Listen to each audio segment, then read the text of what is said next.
విడిచిపెట్టి and go your way. మొదట వెళ్ళి First be reconciled to your brother. నీ సహోదరునితో సమాధానపడు. Then come and offer అటు your gift. తర్వాత వచ్చి నీ అర్పణ అర్పించు. Is it not very clear? ఇది చాలా స్పష్టంగా వ్రాయబడలేదా? But do we obey this principle? ఈ సూత్రాన్ని మనం పాటిస్తున్నామా? See, లోబడుతున్నామా? when you come into the presence of God, దేవుని సముఖంలోనికి వచ్చినప్పుడు, well, you know, when you come into God's presence on a Sunday morning, ఆదివారం ఉదయకాలంలో దేవుని సముఖంలో సన్నిధికి వచ్చినప్పుడు, or any other day, మరి వేరొక రోజైనా కూడా, when you know that someone has something against you, నీ మీద ఇతరుల సహోదరులకు విరోధం ఏమైనా ఉన్నదని నీకు జ్ఞాపకానికి వస్తే. Now please note, the Lord did not say, if you have something against your brother. నీకు ఇతరుల మీద ఏమైనా ఉంటే అని కాదు చెప్పింది అక్కడ. నీ సహోదరునికి నీ మీద ఏమైనా ఉంటే. Oh, many people say, I have nothing against him. నాకు ఆయన మీద ఏం లేదండి అంటుంటారు చాలా మంది. But the Lord did not say about that. ప్రభు దాని గురించి చెప్పలేదు. The Lord said, if you know that the other brother has something against you. నీ మీద నీ సహోదరునికి విరోధం ఏమైనా ఉంటే. Let me ask you a question. చిన్న ప్రశ్న అడుగుతున్నాను.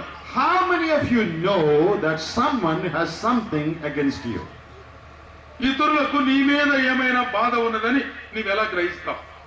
How many of you know that someone has something against you? మీలో ఎంతమంది ఈ విషయాన్ని గుర్తించారు, నీ మీద నీ సహోదరునికి ఏమైనా ఉన్నది అని? I'm not asking you to lift your hand. ఎంతమంది గ్రహించారో చేతులు ఎత్తమని అడగడం లేదు కానీ, I know you will not lift your hand. మీరు చేతులు ఎత్తరని కూడా నాకు తెలుసులేండి. But you lift your hand in your heart. లోపల మీ చెయ్యి ఎత్తండి. Be honest. యథార్థంగా You know నీకు తెలుసా సంగతి? that there is something unsettled. సరి చేయబడని సమాధాన పడని అంశము నీకు నీ సహోదరుని మధ్య ఉన్నదని నీకు తెలుసు. Knowing that fully well, దాన్ని పూర్తిగా తెలిసి కూడా Sunday after Sunday, are you not breaking bread? ఆదివారం తర్వాత ఆదివారము, ప్రతి ఆదివారము నీవు రొట్టె విరవడం లేదా? Do you think the Lord will close his eyes towards that? ఆ విషయం పట్ల దేవుడు తన కళ్ళు మూసుకొని ఉంటాడు అనుకుంటున్నావా? Does not the scripture say that some of you are sick and some of you sleep because of not judging yourself properly? నిన్ను నీవు సరిగ్గా విమర్శించుకోకపోవడం వలన మీలో కొందరు బలహీనులు, కొందరు నిద్రించుచూ ఉన్నారు, What should you do? రోగముతో ఉన్నారని ప్రభు చెప్తున్నాడు. What should you do? ఏం చేయాలి నువ్వు? Here it says, ఇక్కడ వ్రాయబడి leave your offering there నీ అర్పణ విడిచిపెట్టి అక్కడే and you go. వెళ్ళండి, Settle it. సమాధాన పడండి, Come back తర్వాత వచ్చి and offer it. నీ అర్పణ అర్పించు. Now here is a mistake that many people make. చాలా మంది చేసే పొరపాటు ఇక్కడ ఉంది. They just leave their offering and go home. ఆ అర్పణ వదిలిపెడతారు, ఇంటికి వెళ్ళిపోతారు అంతే. Some of our people say, కొంతమంది మన వాళ్ళు చెప్తారు, oh, if we have any problem, we shouldn't take part from the Lord's table. మనకి హృదయంలో ఏదైనా బాధ ఉంటే, ఇతరులతో మనకి విభేదం ఉంటే రొట్టెలో చేయి వేయకూడదండి అని చెప్తారు. That is not what the scripture teaches. లేఖనం చెప్పేది అది కాదే. What do you read in 1 Corinthians 11? మొదటి కొరింథీ పత్రిక 11వ అధ్యాయం ఏం చదువుతాం? Does it say, let a man examine himself and then keep away from the table? నీ హృదయాన్ని నిన్ను నీవే పరీక్షించుకొని పరిశోధించుకొని బల్ల విడిచిపెట్టి వదిలిపెట్టి వెళ్ళమన్నాడా? No, it says, let a man examine himself and let him take part. ఆ వ్యక్తి తను తాను పరీక్ష చేసుకొని ఆ తర్వాత బలలో పాలి పంపులు కలిగి ఉండాలి. What's the meaning of that? దాని అర్థం ఏమిటి? When you examine, నిన్ను నీవు you పరీక్షించుకుని see something unsettled, ఏదో సమాధాన పడిన అంశం నీకు కనబడుతుంది, you go and correct it, దాన్ని సమాధాన పరుచుకొని come back and take part. తిరిగి వచ్చి బలలో పాలి పంపులు కలిగి The ఉండాలి. New Testament does not give us sanction to keep away from the Lord's table. క్రొత్త నిబంధనలో ఉన్నటువంటి ఏ సిద్ధాంతం కూడా బల్లకు దూరంగా ఉండమని చెప్పడం లేదు. Show me one verse in the New Testament that allows you to keep away from the table. దేవుని ఎవరైనా మీరు చూపించండి బల్లకు దూరంగా ఉండండి అని చెప్పిన వాక్యం. It says, if you have a problem, నీకు సమస్య ఉంటే settle it and take part. సమాధాన పడి పాల్గొనాలి తప్ప. Oh, many people say, oh, I have a problem, so I'm keeping away from the table. నాకు సమస్య ఉందండి అందుకని బల్లకు దూరంగా ఉంటున్నాను, ఆరాధన చేయడం లేదు అంటున్నారు. Brother, don't keep away. అలాగ దూరంగా ఉండొద్దు. Settle it. దాన్ని Come back సమాధానం and take part. తిరిగి వచ్చి పాల్గొనాలి. See how we misinterpret and misapply the scriptural truths. మనం కూడా వాక్య సత్యాలను ఎంత అపార్థం చేసుకొని ఎంత తప్పు విధానాలు అనుసరిస్తున్నామో. No, I'm not saying that if we have a problem also you take part. That's not what I'm saying. నేను మీకు సమస్య ఉన్నా కూడా మీరు బలలో పాల్గొనండి అని చెప్పట్లా. I'm saying you settle it and take part. నీవు దాని విషయమై సమాధాన పడ్డ తర్వాత పాల్గొనండి అని చెప్తున్నాను. That's not what I'm saying, that's what the Lord is saying. నేను చెప్పే మాట కాదది, ప్రభు చెప్తున్న మాట. Leave your offering. నీ అర్పణ విడిచిపెట్టి But don't go home. ఇంటికి వెళ్ళవద్దు. Go to that brother. ఆ సహోదరుని దగ్గరికి వెళ్ళు, Settle it. సమాధాన పడు, Come back తిరిగి వచ్చి and give your offering. నీ అర్పణ అర్పించు. We were recently, in some of you were there, in the workers' conference in Chennai. మద్రాసులో జరిగినటువంటి దేవుని సేవకుల సదస్సులో మీలో కొంతమంది ఉన్నారు. GFTA conference. GFTA జరిపినటువంటి workers conference. And the Lord did something great there. అక్కడ చాలా దేవుడు గొప్ప కార్యములు జరిగించాడు. I was ministering about these things also. ఈ విషయాల గురించి కూడా నేను వాక్యం ప్రకటించాను. After the meeting, మీటింగ్ అయిపోయిన తర్వాత many people went to others with whom they had a problem and they settled it. చాలా మంది సహోదరులు ఎవరి మీద వారికి విభేదం ఉందో సమస్య ఉందో వారి దగ్గరికి వెళ్లి సమాధాన పడ్డారు. Right there, one brother came to me and said, "Brother, I had a problem with so and so. I have settled it." ఒక సహోదరుడు నేరుగా నా దగ్గరకు వచ్చి చెప్పాడు, సహోదరుడా వేరే వ్యక్తితో నాకు అసమాధానం ఉంది, వెంటనే వెళ్ళాను, సమాధాన పడ్డాను, సంతోషంగా ఉన్నానని చెప్పాడు. And some others also came and told the same thing. కొంతమంది వేరే వాళ్ళు కూడా వచ్చి ఇదే మాట చెప్పారు. That is what should happen as a result of hearing the word of దేవుని God. వాక్యం వినడం ద్వారా మన జీవితాలలో జరగవలసిన మార్పది. My spirit is not right. My spirit is not right. నా అంతరంగము అంతరాత్మ సరిగ్గా There is లేకపోతే spirit of anger and jealousy and vengeance. నా హృదయములో కోపము ద్వేషము అసూయ నిండి ఉంటే And the Lord says, "Go and settle it." ప్రభువు చెప్తున్నాడు, నీవు వెళ్ళి సమాధానపడు, And then come back and serve God. తిరిగి వచ్చి నీవు అర్పణ అర్పించాలి. Oh, dear brothers and sisters, ప్రియమైన సోదరి సోదరులారా, how clear is the word of God? దేవుని యొక్క వాక్యము ఎంత స్పష్టంగా మనకు తెలియజేస్తూ ఉంది. Do you want to be like the Pharisees and the scribes who give emphasis only on the external piety? బాహ్య సంబంధమైన వెలుపల క్రియలకే ప్రాధాన్యత ఇస్తున్నట్టుగా పరిసయ్యులు శాస్త్రములే ఉండవలనని కోరుకుంటున్నారా? And the Lord says, ప్రభు అంటున్నాడు, you need to be afraid of God, not just the magistrate. మనుషులను గురించి గాని తీర్పరుల గురించి గాని న్యాయమూర్తుల గురించి కాదు కానీ You need to know. దేవునికి భయపడాలి. You need to know about hellfire. నరకాగ్ని గురించి భయపడాలి. And you need to give emphasis on the spirit behind murder. అదుగో నరహత్య చేసే దాని వెనక ఉన్నటువంటి అంతరంగములో ఉన్న క్రోధము, కోపము, పగ, అసూయను గురించి ఆలోచించాలి. Now when you come to verse 27, 27వ వచనాన్ని మనం చదువుదాం. there you have the second wrong attitude. హృదయములో ఉండేటువంటి చెడ్డ గుణము లేక చెడ్డ విధానం There రెండవది చెప్తున్నాడు. the Lord Jesus is talking about immorality. అక్కడ ఉన్నటువంటి వ్యభిచార క్రియను గురించి ప్రభువు మాట్లాడుతున్నాడు. Oh, you have heard it said, "Do not commit adultery." వ్యభిచారము చేయవద్దని చెప్పబడిన మాట మీరు విన్నారు కదా.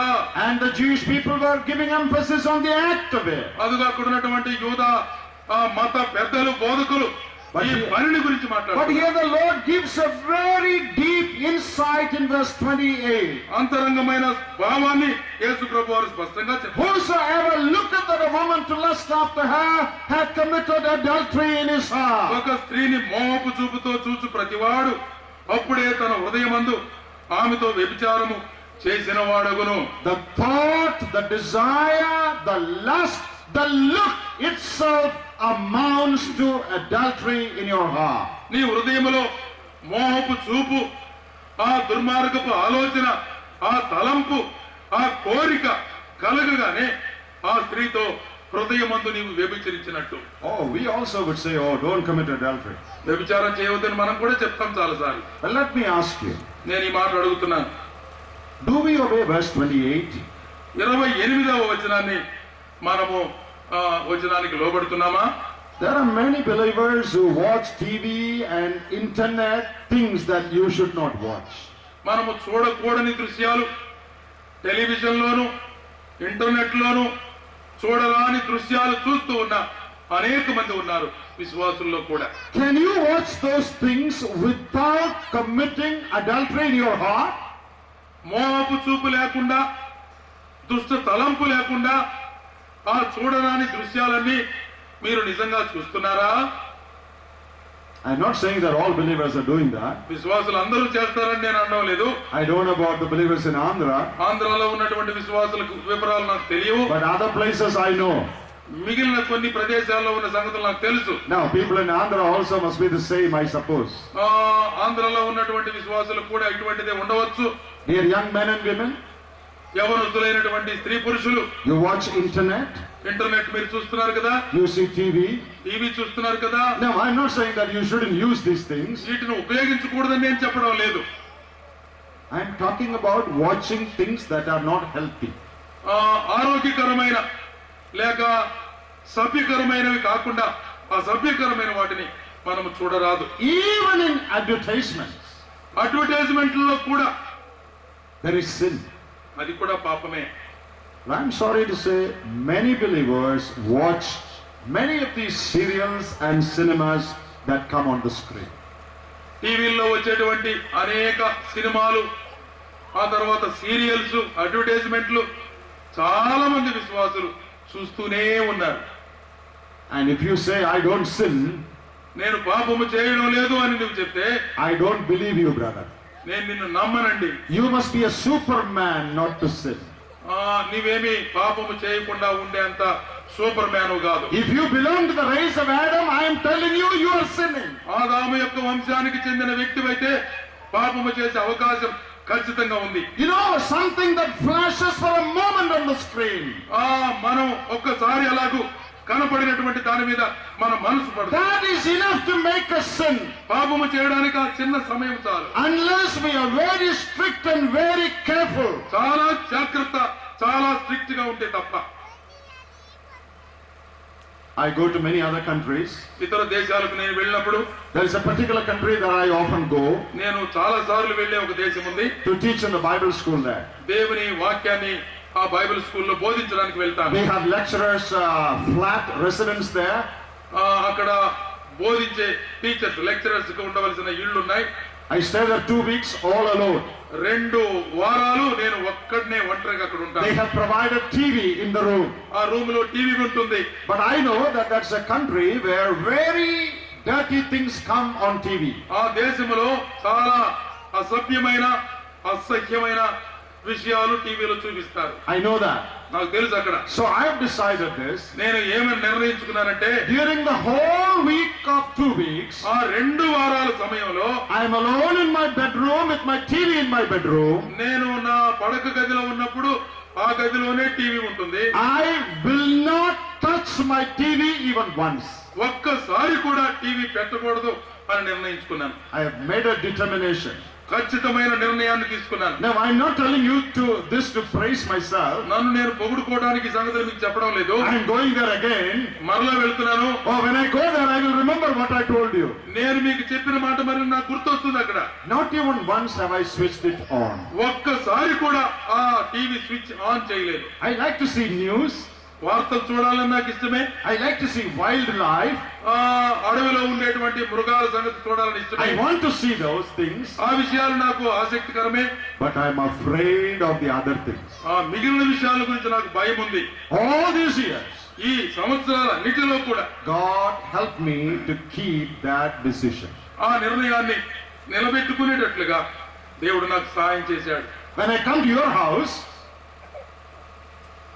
నేను మీ ఇంటికి వచ్చినప్పుడు along with you, I may watch some news or something else. మీతో కూర్చొని ఒకవేళ టీవీ మీరు చూస్తుంటే మీ పక్కన కూర్చొని వార్తలు చూడొచ్చు. But when I am alone, నేను ఒంటరిగా in ఉన్నప్పుడు, my own room, నా స్వంత గదిలో ఉన్నప్పుడు I will not touch it. నేను అసలు దాన్ని తాకను. Now, I haven't bought a TV in my house also. నా ఇంట్లోకి ఇంతవరకు టీవీ కొన్నే లేదు. Now, I'm not saying that those who have TV are unspiritual people. ఒకవేళ టీవీలు ఉన్న వారంతా ఆత్మీయులు కాదని కూడా అనడం లేదు. But I decided that it is better not to have it. నేను లేకుండా ఉండడమే మంచిదని నిర్ణయించుకున్నాను. If you have TV, నీకు టీవీ ఉన్నా learn to use it properly. సరిగ్గా ఉపయోగించడానికి నేర్చుకోవాలి. It is almost impossible to watch what comes on the screen and not commit adultery in your heart. నీ హృదయములో వ్యభిచారము చేయకుండా ఉండేటట్లుగా టీవీలో వచ్చే అన్నిటినీ చూడకుండా జాగ్రత్త పడాలి. And the Lord gave a practical instruction. ప్రభువైన యేసుక్రీస్తు వారు అనుసరించవలసిన ఒక హెచ్చరిక మనకు చెప్పారు. Verse 29. 29వ వచనం. If your right eye offend you, pluck it out. నీ కుడి కన్ను నిన్ను అభ్యంతరపరచని యెడల దాన్ని పెరికి నీ యొద్ద నుండి పారవేయము. If your right hand, verse 30, offend you, cut it off. నీ కుడి చెయ్యి నిన్ను అభ్యంతరపరచని యెడల దానిని నరికి నీ యొద్ద నుండి పారవేయము. What is the meaning of this? ఏంటి దాని అర్థం? Does the Lord want us to pluck out our eyes? నిజంగానే మన కళ్ళు పెరికేయమంటున్నాడా? See, even if you pluck your eye, you can still lust in your heart. నీ కళ్ళు పెరికేసినా కూడా అంతరంగములో ఆ కోరిక నీవు కలిగి ఉండవచ్చు. What is the meaning of the teaching of the Lord Jesus? ప్రభు చెప్తున్నటువంటి ఈ పాఠం యొక్క అర్థం ఏమిటి? You should declare war against anything that leads you to sin. నిన్ను పాపములోనికి నడిపించే దేనితోనైనా నీవు యుద్ధం ప్రకటించాలి. You should be willing to take away your eyes if it is your eyes that lead you to sin. నీ కన్ను నిన్ను అభ్యంతరపరిచి పాపానికి ఈడుస్తుంటే నీ కన్నునైనా పెరిగి అవతల పారేయాలి. You should be so earnest in your quest for holiness that you would rather lose your hand than commit sin. పాపము చేసే దానికంటే కూడా నీ చేయనో కంటినో ఏ అవయవాన్ని పోగొట్టుకున్నా పర్వాలేదు, పాపము చేయకుండా ఉండేదానికి సరి అయిన ఖచ్చితమైన నిర్ణయం తీసుకోవాలి. Whether it is hand or eye, anything that leads me to sin, I will cut it off. అది కన్నే గాని చెయ్యే గాని మరి ఏ అవయవమే గాని నన్ను పాపములకు నడిపించేదైతే దాని విషయమై జాగ్రత్త కలిగి తీర్చి పారేయాలి. If it is a newspaper that leads me to sin, ఒకవేళ వార్తాపత్రిక నిన్ను పాపానికి నడిపిస్తుంటే, if it is a magazine or a book that leads you to sin, ఒక పుస్తకమో మ్యాగజైనో నిన్ను పాపానికి నడిపిస్తుంటే burn it. దానిని తగలబెట్టేసి. If it is your TV watching that leads you to sin, ఒకవేళ నీ టీవీ చూడటం నిన్ను పాపానికి నడిపిస్తే take a hammer, break it and put it into the sea. సుత్తి ఒకటి తీసుకొని పగలగొట్టి పారవేయి. If your friendship with somebody is leading you to sin, ఒకవేళ నీ స్నేహితుడు నిన్ను పాపానికి నడిపిస్తూ ఉంటే cut off that friendship. ఆ స్నేహాన్ని తెంచివేయి. If you are going to that house leads you to sin, ఆ ఇంటికి నీ వెళ్ళడం వల్ల పాపానికి నడిపించబడితే stop going there. వెళ్ళటం మానేసేయి. That is the meaning of what Jesus said. ప్రభు చెప్పిన మాటలో ఉన్న ఆంతర్యం అది. Oh, the Jewish people, the rabbi said, don't do the act of adultery. బౌద్ధులైన వారు చెప్తున్నారు వ్యభిచారము చేయవద్దని చెప్పబడిన మాట మీరు విన్నారు కదా. But Jesus said, ప్రభు అంటున్నాడు, even a wrong desire, నీ హృదయములో ఉన్న దుర్మార్గపు wrong thought, తలంపు that should not be entertained. వాళ్ళు దాన్ని ఎంత మాత్రం పెంచి పోషించరాదు. You know, wrong thoughts come through all of us. మన హృదయాల్లోనికి అందరి హృదయాలలో చెడ్డ తలంపులు వస్తూనే ఉంటాయి. We are not exempted from it. దాని నుంచి మనము తప్పించుకోలేము. It comes to me, it comes to everyone. నాకు వస్తాయి, మీకు వస్తాయి, అందరికి వస్తాయి. But the Bible says, don't entertain them. వచ్చినటువంటి తలంపును మనము పెంచకూడదు, నిలబెట్టకూడదు, పోషించి పెద్ద చేయకూడదు. In 2 Corinthians chapter 10 verse 5, కొరింథీయులకు రాసినటువంటి పత్రిక 2వ పత్రిక 10వ అధ్యాయం 5వ వచనంలో it says, bring into captivity every thought. ప్రతి ఆలోచనను మనము బంధించవలసి ఉంది. Every thought that comes to your mind. నీ హృదయంలోనికి, నీ మనసులోనికి వచ్చే ప్రతి ఆలోచన, If it is a bad thought, ఒకవేళ అది చెడ్డ తలంపు అయితే arrest it. దాన్ని బంధించాలి. You say, I don't want you. నీవు నాకు అక్కర్లేదని Go చెప్పాలి, away. వెళ్ళిపోవాలి. I'm not going to open the door of my mind to entertain you. నిన్ను ఎంత మాత్రము పెంచి పోషించడానికి నేను అవకాశమే ఇవ్వను. Don't open the door of your mind and tolerate any evil thought. ఎలాంటి దుష్ట తలంపు, చెడ్డ ఆలోచన, దురాలోచన మీ హృదయపు తలుపులు తెరచి ప్రవేశింపనీయకుండా కాపాడుకోవాలి. Control every thought. ప్రతి ఆలోచనను స్వాధీనంలో ఉంచుకోవాలి. If it is a bad thought, ఒక చెడ్డ తలంపా, say no, I don't want you. నాకు అక్కర్లేదని I చెప్పి will not entertain you. నిన్నెంత మాత్రము ప్రవేశింపనీయను. If by any chance a wrong thought enters your mind, నీ హృదయములో, నీ మనసులో ఆ చెడ్డ తలంపు ప్రవేశిస్తే the moment you are convicted, the moment you realize it, నీవు గ్రహించినటువంటి మరుక్షణమే immediately confess it. దాని గురించి ప్రభు దగ్గర ఒప్పుకో. Lord, I'm sorry for this wrong thought. ప్రభువా, ఈ చెడ్డ తలంపును బట్టి క్షమించు. I confess and forsake it. నేను ఒప్పుకుంటున్నాను, విడిచిపెడుతున్నాను. Then your heart is clean again. అప్పుడు నీ హృదయము శుద్ధి చేయబడుతుంది. God looks not just at the act of adultery, అదిగో నీవు చేసేటువంటి బహిరంగ చర్యను గురించి కాదు దేవుడు చెప్తుంది, but your thought. నీ ఆలోచన కూడా. In Job 31:1, Job said, ఆ యోబు గ్రంథములో యోబు మాట్లాడుతున్న మాట, 31 and verse 1. 31:1 మనం చూస్తాం. I have made a covenant with mine eye. నేను నా కన్నులతో ఒక నిబంధన How చేస్తాను. can I look at a woman lustfully? కన్యకను నేను ఎలాగూ చూచుదును? How can I look at a virgin? అదిగో ఒక కన్యకను నేను ఎలా చూస్తాను? Job was an old grandfather, యోబు చాలా పెద్దవాడు, తాతగారు ఆయన. but he had made a covenant with his eye. తన కన్నులతో నిబంధన చేసుకున్నాడు. Have you made a covenant with your eye? నీ కన్నులతో నిబంధన ఎప్పుడైనా చేసుకున్నావా? That my eyes will never look at any wrong place. ఎదుగో ఏ విధమైనటువంటి చెడ్డ దృశ్యాలను నా కన్నులు చూడడానికి వీల్లేదని నిబంధన చేసుకున్నావా? In Daniel chapter 1 we read about Daniel. దానియేలు గ్రంథములో 1వ అధ్యాయంలో దానియేలు గురించి మనం చదువుతాం. Daniel determined in his heart that he will not defile himself. ఆ దానియేలు నిర్ణయించుకున్నాడు, ఈ ఆహారం ద్వారా నన్ను నేను అపవిత్రపరచుకోను, I will not defile myself. నన్ను నేను అపవిత్రపరచుకోను He అని నిర్ణయించుకున్నాడు. determined. నిశ్చయించుకున్నాడు. My brother, ప్రియమైన my సోదరి, sister, సోదరి, are you determined? నీవు నిర్ణయించుకున్నావా? You may be an old man, ఒకవేళ ముసలివాడు అయి ఉండొచ్చు. but sin is just the same for you as for a young man. ఒక యవనస్తుడు హృదయంలో పాపం ఎలాగుంటుందో ముసలివాని హృదయంలో కూడా Sin has no age bar. అదిగో పాపానికి వయసు తారతమ్యం